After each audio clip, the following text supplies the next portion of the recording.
invite Mr. Luke McCormack up here to speak, but I would encourage everyone here to stay for the last panel on small business strategies for growth. We have someone from Department of Treasury, we have a graduated small business, and one that's about to graduate. So it's really good perspectives on how to grow your small business. I'd like to invite Mitzi Mead up here to introduce our speaker. And for those of you who don't know Mitzi, I'm not going to go through the whole thing, I promise you, but Mitzi was just recently elected as Executive Vice Chair for ACT-IAC within the IAC side on the Exec Committee. So a round of applause for Mitzi. Yeah, so she's going to be numero uno in about a year or so, and so we certainly welcome that. So thank you very much for everything you do for ACT-IAC, Mitzi.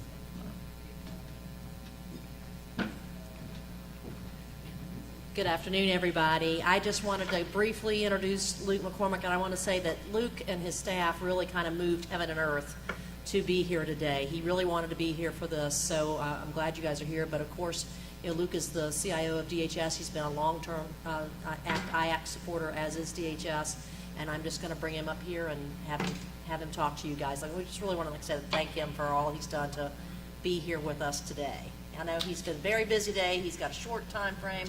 It's like no rest for the weary, right, Luke? Yeah. Can I, Mitzi, thank you. Can I ask you to hand these out? Absolutely. And ask everyone to take yeah, one. And, thanks. Yeah, I guess we were moving heaven and earth, and I guess you guys are heaven and I'm earth. And somehow or another, we were able to get us together in this room. So I really do appreciate it. And when Mitzi asked me if I can come out and talk to the small business community, I said absolutely. I knew it was going to be hard to get up here and get to where I needed to go, and I know it's hard for you all as well, but I felt like it was worth the time to do that. And you'll understand and appreciate a little bit more of that in a moment. So let me tell you a little bit about Homeland Security if you don't know that. In a year, and these are rough numbers, so don't quote me with this, but the Coast Guard, 3,500 lives that they'll typically save in a year, and these are really last year's statistics. 4.3 billion in wholesale cocaine and marijuana seized last year by our brethren in the Coast Guard. CBP, 382 million travelers that are getting screened through our environment. 46 billion collected in duties. People don't know that. 6 billion in federal disaster assistance given by FEMA last year. HSI, 33,000 criminal arrests. TSA screened 685 million passengers, 3 million more than the year prior. They seized 2,500 firearms. 84% of those were loaded. Okay, that's just a small snapshot of what we do. And the reason why I bring this up is, we're an agency that has a broad, mission. I didn't even talk about the Secret Service, the Immigration and Customs Service, or Citizens and Immigration. We're trying to keep bad people from getting on planes and getting good people on planes, making sure that bad cargo doesn't enter this country and good cargo does, et cetera, et cetera. That's very comprehensive. In order to do that, we need to have extensive amount of technology. There is no way that we can sit right smack in the middle of the commerce of the United States of America and keep that balance, that very precious balance between good and bad, without doing that through automation, right? How do we do that through automation? Well, one of the ways that we're doing it is by leveraging and partnering with our small business folks. And we certainly use our large partners as well. But we are emerging very quickly and embracing a lot of small business activity. And that's why I wanted to point this out, because this is very important. And while I stand here and talk about the Department of Homeland Security, as the Vice Chair of the Executive Council for the federal government, I can assure you that many of the cabinet level CIOs and the component level CIOs are thinking along these same lines.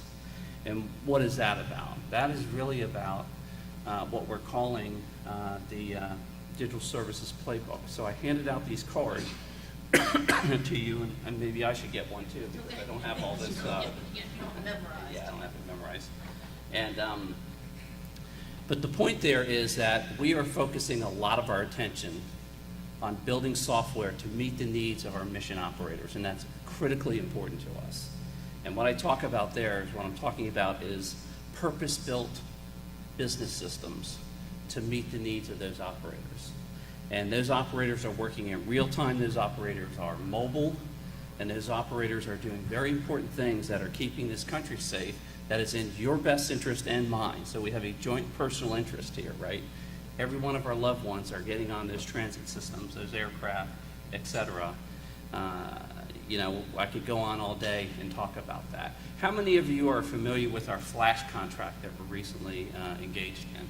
For those that may not be understand that, if you look on the playbook here, in there they talk about modern technologies. And a lot of this modern technology is what you've heard in the past, agile, DevOps, et cetera, et cetera.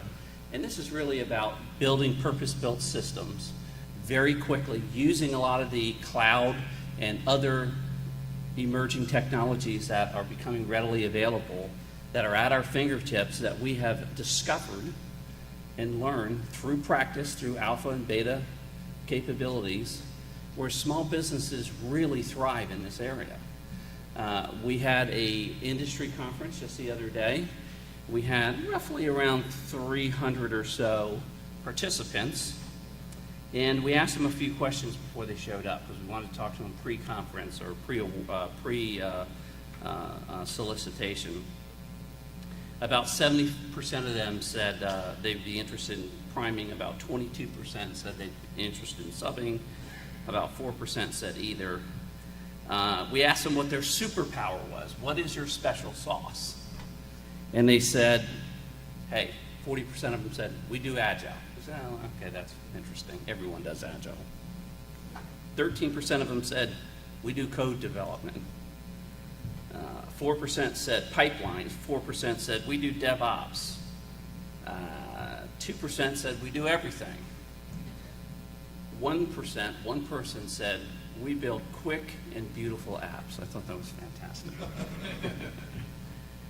Most importantly, 6% of them said, we do UI and UX. And really, this is about dialing into what the operator needs. So if you look at the very first element of the digital services play, we talk about understanding what the people need, understanding what that operator needs. And we go from there, and we never take our eye off that ball.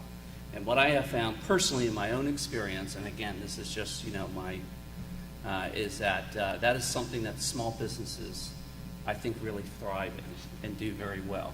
They keep focused on the customer at all times. And let's face it, the reality is they know if, look, they miss the mark, they're not going to eat tomorrow, right? And so there's extra motivation there. And I think it's really important that you all understand when it comes to IT, and particularly IT software development, right? Particularly in this area that we're describing, this is a thriving market.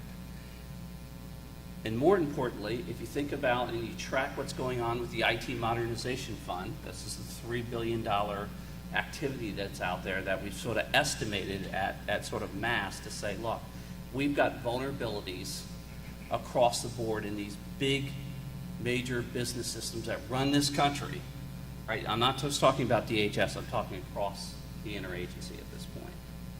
And we need to modernize those environments into a more flexible capability, certainly a more secure capability, and a more, I'll use the word agile, ability to deliver what the customer needs when they need it. Well, I will tell you that the way that's going to get delivered is through these techniques. Look at this playbook, and these agencies are going to follow this playbook. And quite frankly, the discussion that we're having now at the interagency is we are going to assess the agencies to determine how well they're prepared to follow this type of playbook before we give them a dime. And so I think that's very important to understand that as well. In Flash, we are trying to meet the small business community where they are. And what do I mean by that? We're trying to make the barrier to entry very low. We are trying to reach out and partner with the non-traditionals, which there's probably some of you in this room, and non-traditionals are just simply small businesses that have not done any business in the federal government or very little business, and certainly not any business in the IT area typically. That's what we consider a non-traditional. And we are reaching out to them saying, look, we know you have this skill. We know you're capable of doing this because we've done some analysis on you, but we also know you have no idea how to sort of enter into the federal market, nor do you have a desire to do that in a lot of cases. Now, where we hook them, as we talk to a lot of them, and we had a lot of discussions with them during our industry day, is look, they want to come in and be a part of keeping this country safe. They want to come in and be a part of what DHS does. And we want that, and we expect that, and we are glad to hear that. What we need to do in response to that is make sure they understand how to approach us and make that a good experience, and try to meet them at least halfway where they are in respect to doing work with the federal service. So we are working very, very closely. Typically, when I have a conversation like this, I will have the CPO right beside me because we are in lockstep with that community, because neither of us can do this alone, in the best way to do this. And what I remind everyone is this is the grand experiment. If you look at what we did over in CIS, which is a FADS contract, which was a software development 2-year contract that we did over there for Agile and UI and UX and the whole bit DevOps. And then you look at what GSA just recently did. We're sort of, post-beta. We went from alpha to beta, and now we're into another round of activity. So what did we do there? A couple things that I think are really interesting. One, we had a lot of outreach to the community. 2, we said, hey, rather than you give us a capability statement, we do a bunch of paperwork, give us a 3-minute video. Give us a 3-minute video and just tell us, who you are, what you're about, and how you roll. And we'll assess that, and we'll give you a thumbs up, or we'll give you a thumbs down. Now, we're not telling you, you can't bid. We're just telling you, you know what, based on those 3 minutes, we don't think we're tracking here, and you can do what you want with that. So we got a number. I can't tell you what the number is for whatever reason, but what I can tell you is about a little less than half the folks that submitted. It's was over 50, less than 100, sort of the total number. I can get away with that, I guess. Less than half of that number, we gave a thumbs down on and said, a little bit less than half, and said, you know what, doesn't track. A little over half, we said, looks pretty good. And that was sort of our early feedback to them. Now, again, they can continue on, and they will. We're going to have that solicitation come out here shortly. It got slightly delayed, but it'll be out shortly. And we'll go through that process. One of the unique features of that process, which we learned from GSA and a little bit from CIS, was we're not going to have you just submit, again, a big capabilities, response to an RFP. We're going to give you a problem set, and you're going to come in here and you're going to code, and we're going to watch you do it. We're going to stand right over your shoulder and see how you do. And it's going to be real time, and we're going to understand, what kind of capability you have, and that is going to be part of our technical evaluation. We did that with testing at CIS, and the vendors loved it. Even the ones that lost said, hey, we really like that. It was quick, it was focused, it was to the point, and it was real. So we're going to do the same thing. Now, are we going to get all this right? No. One of the things, my criteria that I gave to the team, joint team, CPO, which is our procurement office, and us, is we are not going to try to solve all of DHS's problems with this one procurement. Right? I am done doing that. We are going to put this thing together. We're going to have it out there for a 3-year pop, and we're going to learn from it. And it's going to work, and there's going to be some things that we should tweak, and I can tell you that Flash 2.0 is going to be right behind it, and we're going to iterate these things along the way, because we're going to continue to learn. The community is going to continue to mature. The dance and the relationship between the small business community, which this is a small business set aside, I will add, is going to evolve and mature and will continue to grow as a community. It is very important for us to tap into this community. We know how to deal with our traditional large partners, and we are not walking away from that, right? We need big iron, we need big systems. There's no question about that, and we'll continue to do that. We know how to do that. We can always get better at that, but we know how to do that. We've been doing that for 20 years. We are all learning how to do this in a very finite, nimble, light on our feet kind of way. And this is a critical part of how we're going to roll as far as expanding our industrial base in this area. I will also tell you, there is a tremendous opportunity in this area. We do not have enough industrial capacity across the market to meet this need today. All right, I'll just say that one more time. We do not have the industrial capacity to meet this need. I say collectively we, that's across the federal government. But I'll tell you, the demand is going to be significant. The capability and the returns on what we have seen in our alpha and beta stages in developing software, delivering capability to our operators at a fraction of the cost, using cloud technologies, et cetera, and a fraction of the time and quality that's through the roof is unparalleled to anything that we've done. So I'll leave you with that, and I really do appreciate all your time and effort, and thank you for your flexibility, and God bless America.